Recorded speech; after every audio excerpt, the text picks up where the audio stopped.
আজ আমি বানাবো পনিরের একটি সুস্বাদু রেসিপি দুধ পনির। চলুন বানাই। দুধ পনির বানাবার জন্য পনিরের একটা স্লাইস এরকম নিয়ে নিয়েছি। এবার এটাকে আমি কাট করে নেব।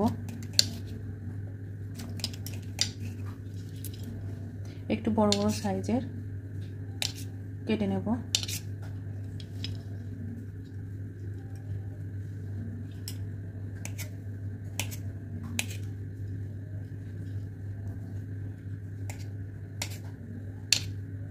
পনিরটাকে এইভাবে আমি চৌকো শেপে সব পনিরের স্লাইসগুলো করে নিয়েছি। এবার আমি একটা প্যান আমি গ্যাসে নিয়ে নিয়েছি। এবার তাতে আমি সাদা তেল দিয়ে দিয়েছি।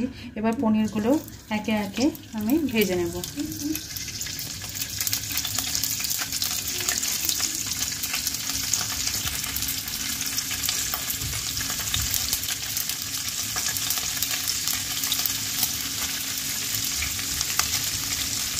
এক পিঠ একটু ব্রাউন হলে আবার অন্য পিঠ উল্টে দেব।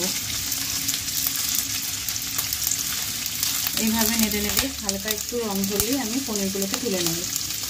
পনিরগুলো এইরকম হালকা একটু রং ধরেছে, এই সময় আমি পনিরগুলোকে তুলে নেব। একদম লাল লাল করে ভাজবো না, প্রত্যেকটা পনির হালকা হালকা রং যখন ধরবে এইভাবে আমি সমস্ত পনিরটা তুলে নেব।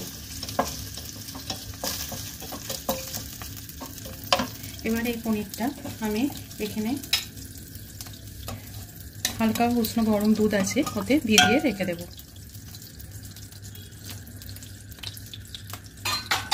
এবার এই তেলের মধ্যে আমি প্রথমে দিয়ে দেবো জিরে, তারপরে একটু মৌরি, তারপরে একটু ধনে, আর অল্প পরিমাণ একটু দিয়ে দেবো গোটা গোলমরিচ, আর দিয়ে দেবো আদা। এবার সবটা আমি একটু ভেজে নেবো ভালোভাবে। এবার মশলাটা হালকা ভাজা হয়ে গেছে। এই সময় আমি প্রায় কিছুক্ষণ ধরে ভিজিয়ে রাখা এখানে কাজু বাদাম, ওয়ালনাট আর কিশমিশ বেশ কিছুটা পরিমাণ আমি ভিজিয়ে রেখেছি, এটা দিয়ে দেবো। এবার এটাকেও তেলের সঙ্গে একটু নেড়ে চেড়ে নেব। এটা একটু ভাজা হয়ে গেলে আমি অল্প জল দিয়ে দেবো। এবার জল দিয়ে এটাকে একটু সিদ্ধ করে নেব। সিদ্ধ করার পর ঠান্ডা করে আমি মিক্সিতে বেটে নেব। দেখুন মশলাটা আমি ঠান্ডা করে ভালোভাবে মিক্সিতে একদম মিহি পেস্ট করে নিয়েছি। এবার আমি প্যানটা গরম করে তাতে সাদা তেল দিয়ে নিয়েছি। তেলটা আমার গরম হয়ে গেছে। প্রথমে আমি একটা শুকনো লঙ্কা আর তেজপাতা ছিঁড়ে ফোড়ন দিয়ে দেবো। একটু নেড়ে নেব।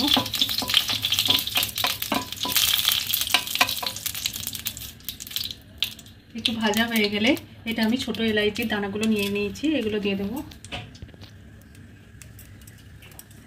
এলাইচির দানাটা একটু তেলের মধ্যে নেড়ে চেড়ে প্রথমে আমি এই মিক্সিতে বাটা মশলাটা দিয়ে দিলাম। এবার এটাকে ভালোভাবে তেলেতে একটু নেড়ে চেড়ে কষিয়ে নেব।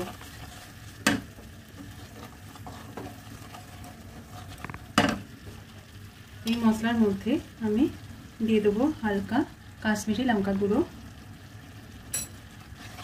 এবার তেলের সঙ্গে মশলাটা আমি তেলটা আলাদা হওয়া অবধি এইভাবে নেড়ে নেড়ে কষিয়ে নেব। এবার দেখুন মশলাটা থেকে তেল আলাদা হতে লেগেছে। এই সময় আমি দিয়ে দেবো পরিমাণ মতো নুন,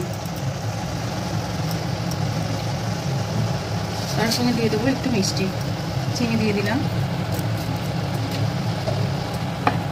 এবার আবার মশলাটাকে আমি ভালোভাবে কষিয়ে নিলাম। নুন আর চিনির সঙ্গে একটু নেড়ে চেড়ে এবার দুধে ভেজানো পনিরটা আমি দুধ শুদ্ধ দিয়ে দেব।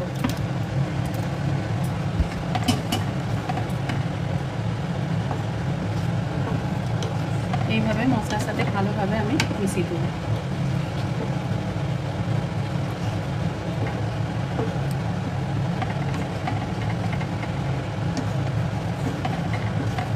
এবার গ্রেভিটা একটু ফোটার অপেক্ষা করব।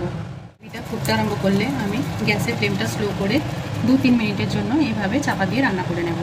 3-4 মিনিট বাদে আমি গ্যাসের ফ্লেমটা বন্ধ করে দিয়েছি। এবার আমি ঢাকনাটাকে তুলে নিলাম। দেখুন কত সুন্দর একটা থিকনেস এসছে গ্রেভিটার মধ্যে। আর আমার দুধ পনির একদম রেডি। এটাকে কিছুক্ষণের জন্য আমি স্ট্যান্ডিং টাইমে রেখে দেবো, তারপরে এটাকে আমি পরিবেশন করব। দুধ পনির আমার একদম রেডি। আমি একটা পাত্রে এটাকে পরিবেশন করে নিয়েছি। এটা রুটি, পরোটা, যে কোনো নান, পরোটার সঙ্গে খেতে খুবই ভালো লাগে।